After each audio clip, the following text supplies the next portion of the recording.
Just remember to be careful. There are sidewalks that are falling, and you can step off easily and not realize that there is a sidewalk there.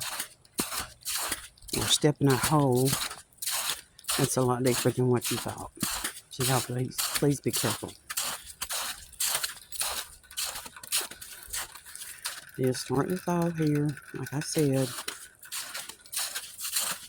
But the temperature's supposed to drop again tonight, so it's going to freeze over in a lot of areas. It's absolutely beautiful out here right now, and I'm going to take you a little bit of a different view.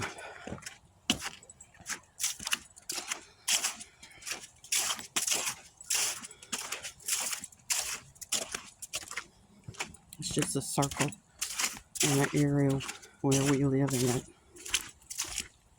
I do not own this property. I am staying with the family, but look how beautiful it is. I'll get over here just a little bit. I don't want to mess up the terrain. I just want you guys to see how beautiful it is in the natural setting.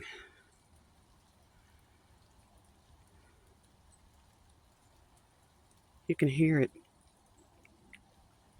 dripping back through the trees where it is trying to melt just a little bit. And I don't want to get off the edge. I have a cough drop in my mouth right now, and I did want to talk to you just a little bit about what I grew up being told was cabin fever. When people can't get out because of the weather, because of the heat, because of the ice, because of the snow, because of fires, because of bronchial issues, maybe they're on oxygen, they can't get out.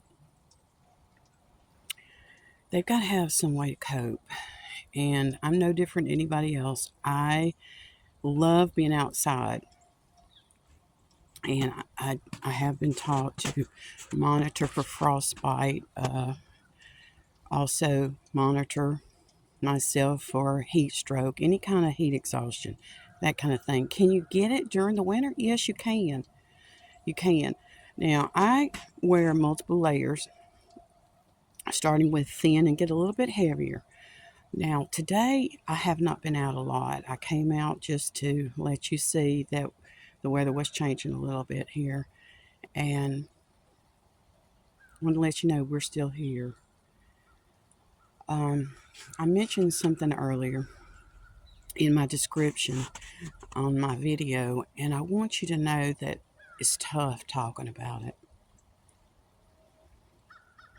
The people that can't figure out how to use coping techniques, and some of those coping techniques are just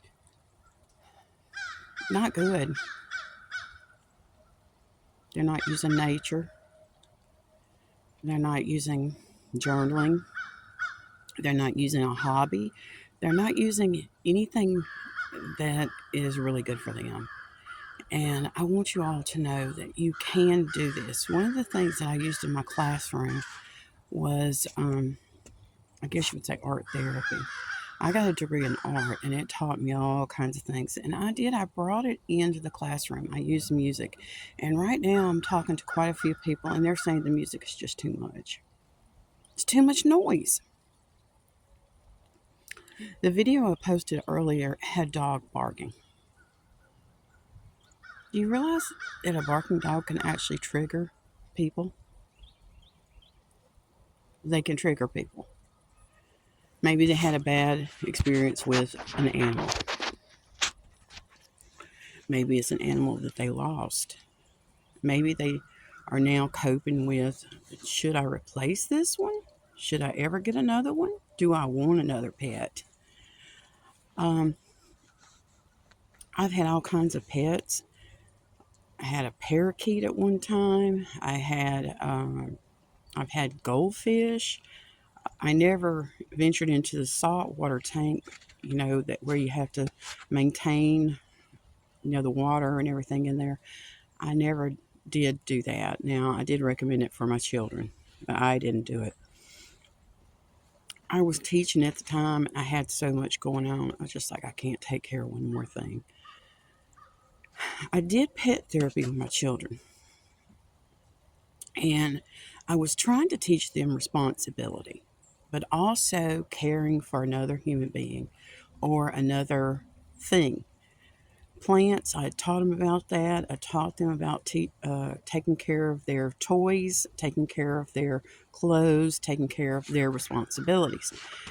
But since the pandemic, we've had so many people that they got something they thought and it was recommended to be a good coping technique. And now, what do you do with it?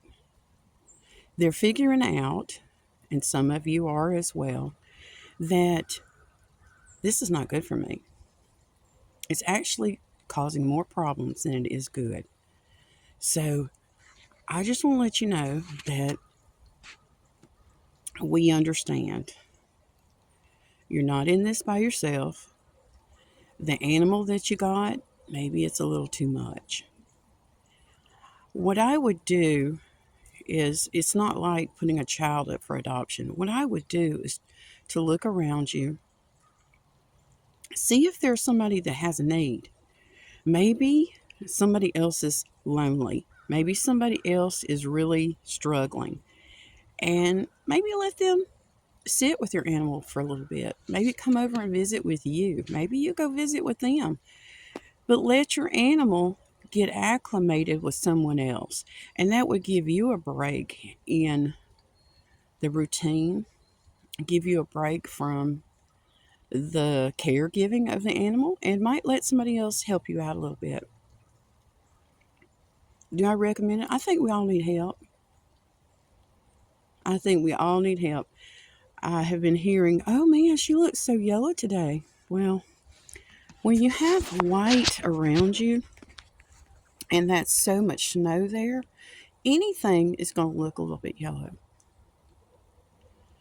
And I put on one of the scarves that I have, and it's an infinity scarf, and I'm going to just show you the difference. I use color therapy. I use it on my children. I use it around my children. I use it around my students. And I still use it around myself. I'm not going to go into great detail about color theory. I have taught it. And people that gravitate to black all the time, it's either their favorite color or maybe they just don't want to make any more decisions. All right. Decision making can be overwhelming. I know after losing my mom, which was the last parent, I just didn't want to make any more decisions.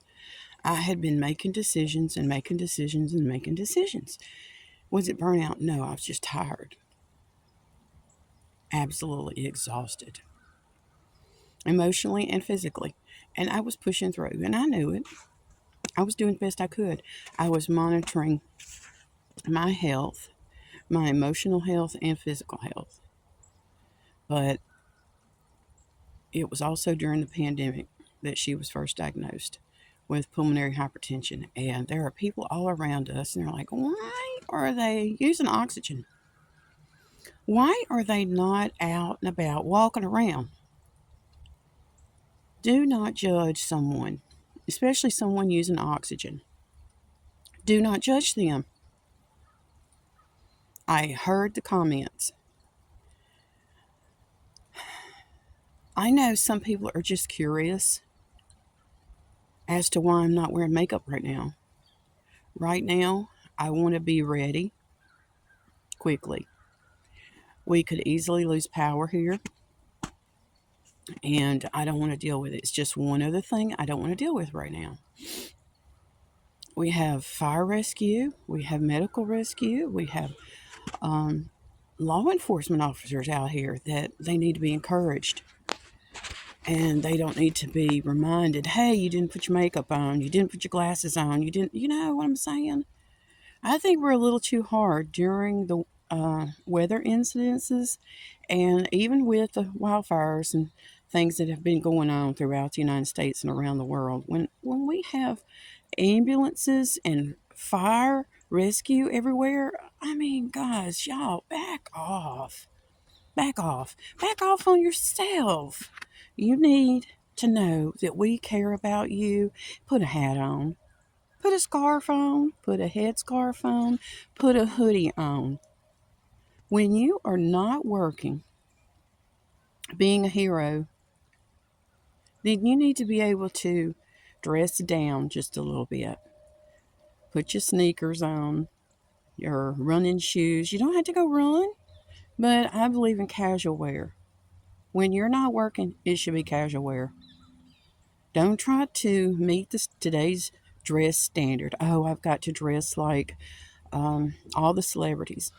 I don't want you to do that. When you're in healthcare, you don't need to be doing that. Not on your off days. Now, if I say you're on vacation and you're going somewhere special, take special with you. Take your special clothes. Take something that makes you feel better. Maybe it's you can't wear a wristwatch at work. Maybe you should wear a wristwatch. Buy you something special. So you can pull it out and say, hey, this helps me feel a little bit better. Um, I'm saying a lot, but a lot of people do. A lot of people do. Now, when I was teaching in the classroom, I was responsible, and y'all, my hair is getting a little bit longer, so my collar is kind of bugging me. But when I was teaching, I was critiqued by everybody. People on the street, people in the grocery store, people at the school, people in the neighborhood, people at church, people everywhere. It was like I had one person say, well, why didn't you do something about that? I'm like, wow. You never get time away from your job when you're an educator or a law enforcement officer or a medical doctor or a psychiatrist or a nurse or a pharmacist. Now, a pharmacist, I believe, has it a little bit easier because when they go away from work, they're not taking people with them, but they're still dealing with health problems. They're dealing with their own health problems and they are dealing with the people in the community. We have a lot of people working online right now and they're working from call centers and they don't see people. And there's a reason why they're not seeing people. They don't want to be around them. Me, I have other responsibilities. I am doing what I'm supposed to be doing. I'm doing editing. I'm doing filming for you, for me. Um, I'm trying to be real because I want you to be real. I want you to realize that we cannot continue as a society unless we start addressing some issues.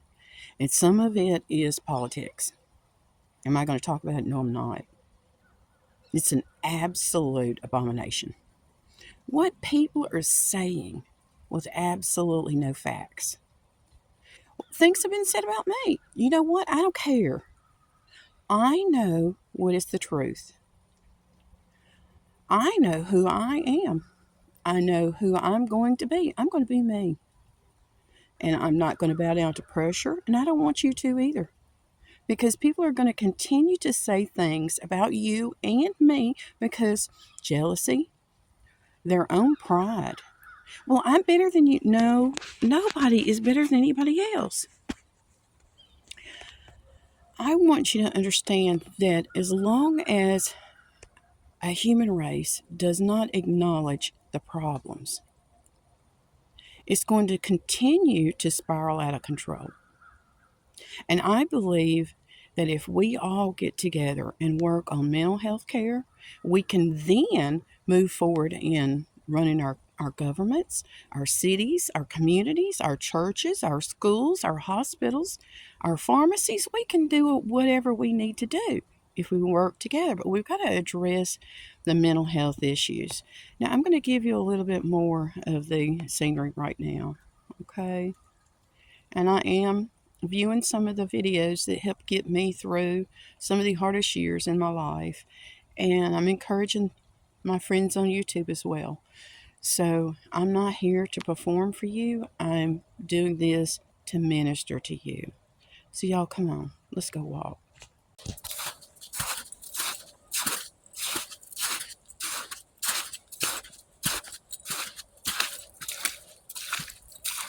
Now, I'm being very careful here because this probably tomorrow or early in the morning it won't be where we can walk on this. This is slush right now. So I'm being very careful. Isn't that something? Somebody else has walked by here. Have you ever tried to put your footprint in someone else's shoes? Wow. Well, isn't that fun? Y'all remember doing that? To go through somebody else's path. Is it safe? I'm not sure. Should I try that path?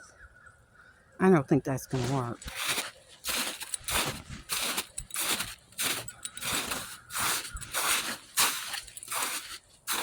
This slush, I'm just letting you know that it is slush.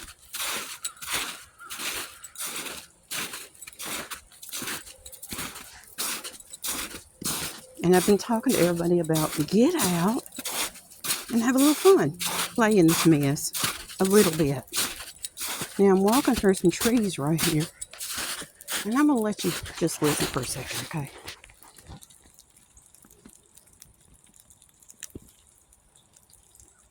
You hear it dripping? It is starting to thaw a little bit.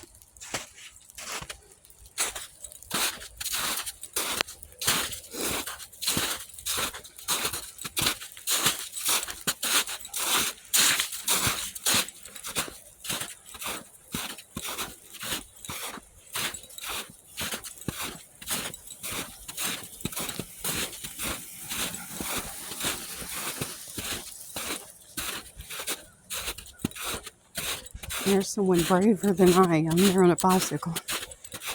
And I'm about to try that one. Oh, here we are again. Let's look at this.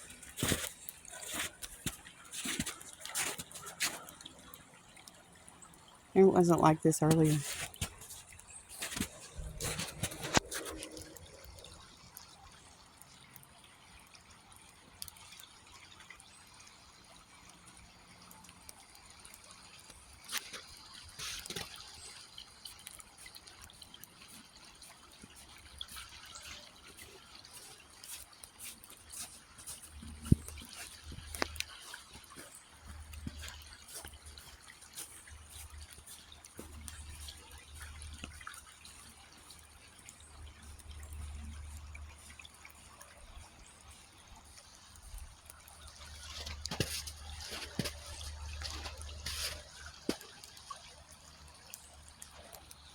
Isn't it absolutely beautiful there?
We just had somebody pass me on an ATV, and that's, I guess, the best way to get around here. And if the road's closed, people still have to eat. They also could still be having needs for medication or something like that. Maybe somebody didn't get what they needed or having to get something else delivered. Who knows? But delivery people are coming through this path here, and I'm just really impressed with that. As a human race, we do have the ability to survive. And I think the best way to handle that is to reach out. If you are in need and you have ran out of resources, you have no ability to take care of what's going on with you, please reach out, ask for help. Now, I personally have been in the weather, kind of, I would say, not trapped, but where you couldn't go anywhere for a week at one time. And we lived in the country. And we had to deal with the flu. And I will never forget that. Being sick in this mess is not a good idea. So, y'all, please try to rest. Try not to get out and get overexhausted. Play, but know your limits. And be very careful on these roads. Alright? Be very careful. Now, I hope you understand. You see the boundaries that I have? I know how far out I can walk. Because some of this could collapse if you get too far off the edge. And you'll wind up in the water. Not cool. It would be very cold, but not good. So, I'm going to call it, I believe, an evening for right now. I'm going to do some more editing. Maybe I can get a little bit of positivity to you and give you an update on the weather here. And here's that bicycler's trail. Isn't that interesting? See, there are people out. They're doing what they need to be doing. I passed someone, or they passed me, and they were delivering food coming through the path here. So we have heroes, that I call heroes, out doing what they need to be doing. Some people are working, but everybody else is hunkered down in this weather. And I want to say thank you to all of you. Okay, so one more shot of this beautiful scene.